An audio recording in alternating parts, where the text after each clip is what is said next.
Qui est Louis le Pieux? Eh bien, c'est le fils de Charlemagne, carrément. C'est un carolingien. Ce mot vient de Carolingi, qui est un vieux mot du Moyen-Âge, signifiant Charles. Charles étant le fondateur de la dynastie. Le Charles en question, c'est Charles Martel, grand-père de Charlemagne. Louis le Pieux.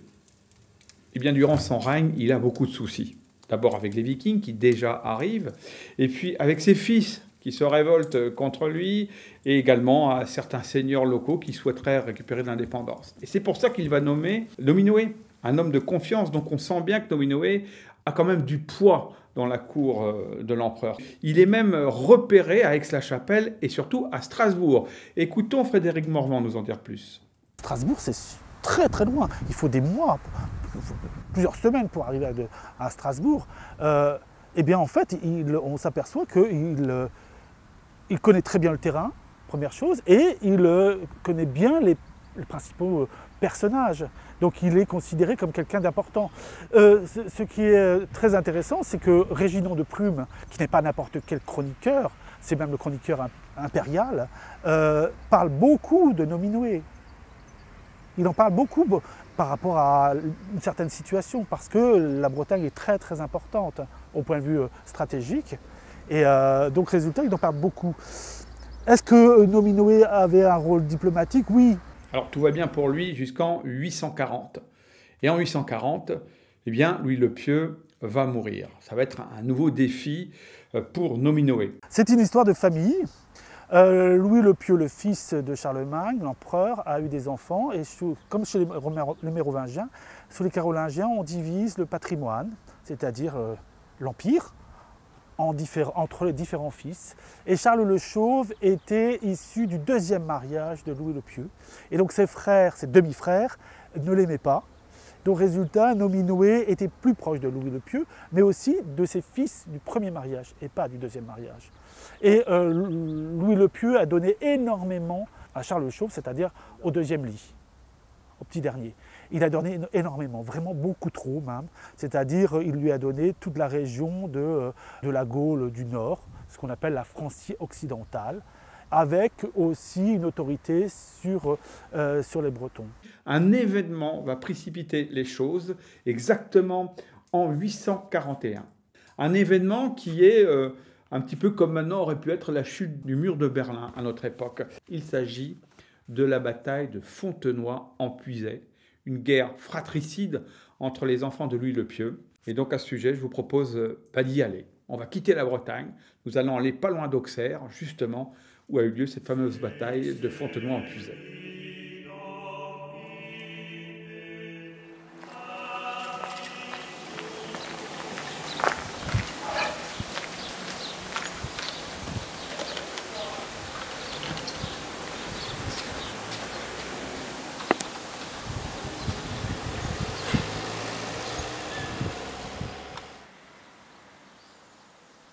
De Fontenoy, des haches, des épées, des lances.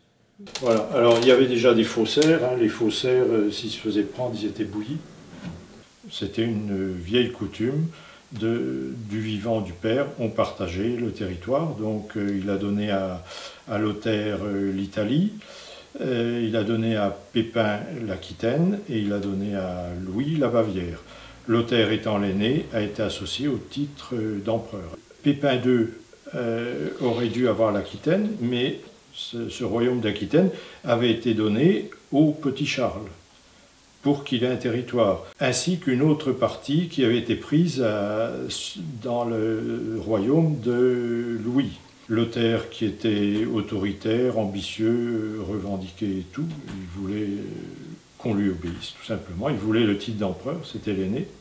À un moment donné, ils ont décidé de passer par le sort des armes pour rétablir justice. Au moment où Louis le Débonnaire est décédé, il fallait faire un partage, évidemment, et on n'a pas pu s'entendre, donc on en est venu aux armes. Alors, c'était une bataille très codifiée, comme toutes les batailles de l'époque. On se donnait un rendez-vous, on fixait un lieu, une heure, le jour, des règles sans doute également, et au signal donné, les armées s'affrontaient. Combien d'hommes en présence dans les deux camps? 1200, 1300 en tout. Une issue de la bataille favorable à Charles le Chauve et à son allié. Oui, oui, ils ont remporté la bataille. Lothaire a été mis en fuite et il s'est réfugié dans son palais d'Aix-la-Chapelle. Et les vainqueurs sont restés sur le champ de bataille. Ils ont enterré les morts et ils ont ramassé tout ce qui pouvait leur être utile, c'est-à-dire les vêtements, les armes, surtout les armes qui coûtaient très cher à l'époque. L'équipement d'un guerrier avait la valeur d'une vingtaine de vaches. Du fait que c'était une bataille fratricide, et puis une bataille entre chrétiens, c'est surtout ça qui a marqué les esprits, les ecclésiastiques qui suivaient les armées ont décrété un jeûne de 3 jours. Donc les vainqueurs sont restés 3 jours sur place à jeûner.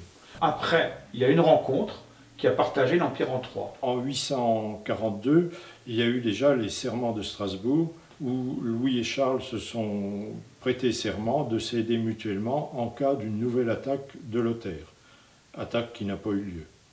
Et en 843, on a recensé toutes les richesses, on a dressé des cartes et on a procédé au partage de l'Empire dans un petit village à côté de Verdun. Lothaire, qui avait été vaincu, a demandé à être associé au partage, à avoir un territoire. Ses frères ont accepté. Ils lui ont donné un territoire allant de la mer du Nord à la Méditerranée. Il était coincé entre eux, il ne pouvait plus rien faire. Quelque temps après, Lothaire est décédé et cette partie du territoire a été repartagée entre Louis et Charles, qui ont laissé seulement l'Italie du Nord au fils de Lothaire, Lothaire II. Voilà, donc, on voit bien se dessiner les prémices de la France, de l'Allemagne et de l'Italie actuelle. Et de l'Italie. Et c'est la première fois, à peu près, qu'on commence à parler de Francia, le mot France qui commence à entrer dans les discours.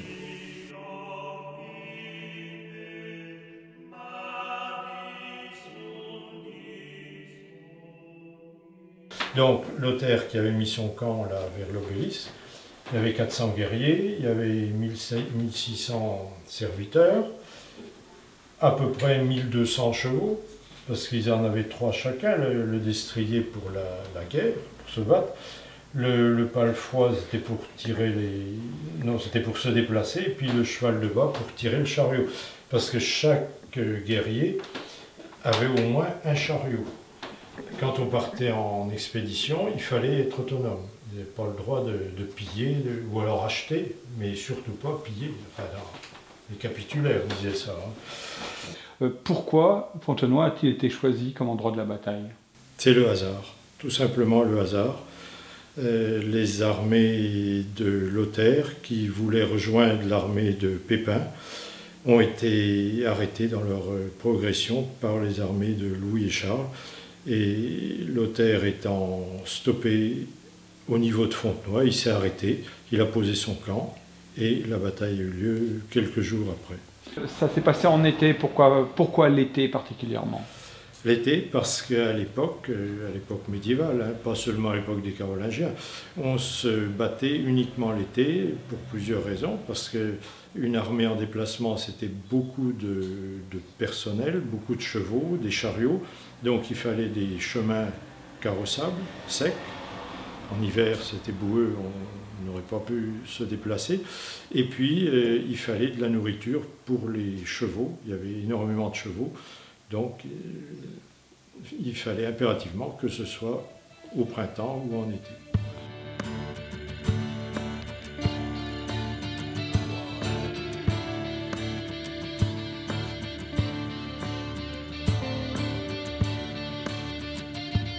Nous sommes le 25 juin 841, à la 2e heure du jour, comme le précisent les chroniqueurs, et l'armée de Lothaire fait face à l'armée de Charles. Et au signal donné, les guerriers vont s'affronter. Dans un premier temps, Lothaire va prendre le dessus et va repousser Charles jusque dans le fond de la vallée. Et lorsque Lothaire est bien engagé, l'armée de Louis, qui était restée en retrait près du château d'eau, va intervenir et prendre Lothaire en tenaille. Différents autres acteurs vont intervenir. Il va y avoir des rebondissements dans cette bataille. Les uns vont prendre le dessus, tantôt les uns, tantôt les autres. Et le combat va se terminer dans le fond de la vallée, près du rue des Bourguignons. Lothaire va s'enfuir puisqu'il est vaincu. Il va regagner son palais d'Aix-la-Chapelle. La bataille de Fontanétum aura donc duré une grosse demi-journée.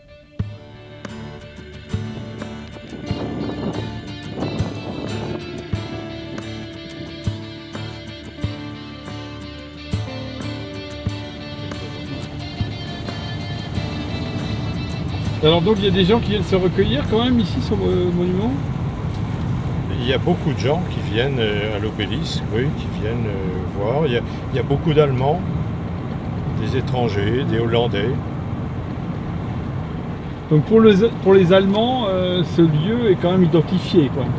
Ben bien sûr, parce que Charlemagne, on se l'attribue, mais est-ce qu'il était français ou allemand? Ni l'un ni l'autre, il était franc.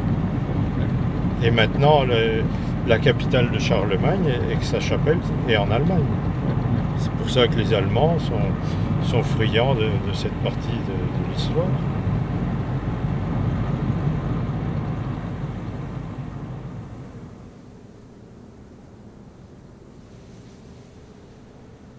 Le soldat carolingien était protégé par une broigne ou brogne.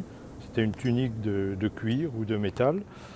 Il était protégé par un casque en cuir ou en métal et il se défendait avec un bouclier en bois recouvert de cuir avec limbeau ici qui permettait de bloquer les épées et, pardon, et il attaquait avec une épée, une longue épée, l'épée carolingienne qui faisait à peu près 1 mètre de long, tranchante sur les deux côtés, et puis il avait également une lance, un scramasax, une hache. D'accord, donc il était bien équipé. Bien équipé. Ah, il faisait très chaud comme aujourd'hui. Il faisait très chaud, paraît-il, ce jour-là. Alors le camp de Lothaire était sur cette hauteur, tout près du village de Fontenoy, Fontanétum, où il y avait des sources. Donc il s'était mis à proximité d'un point d'eau et sur une hauteur pour dominer.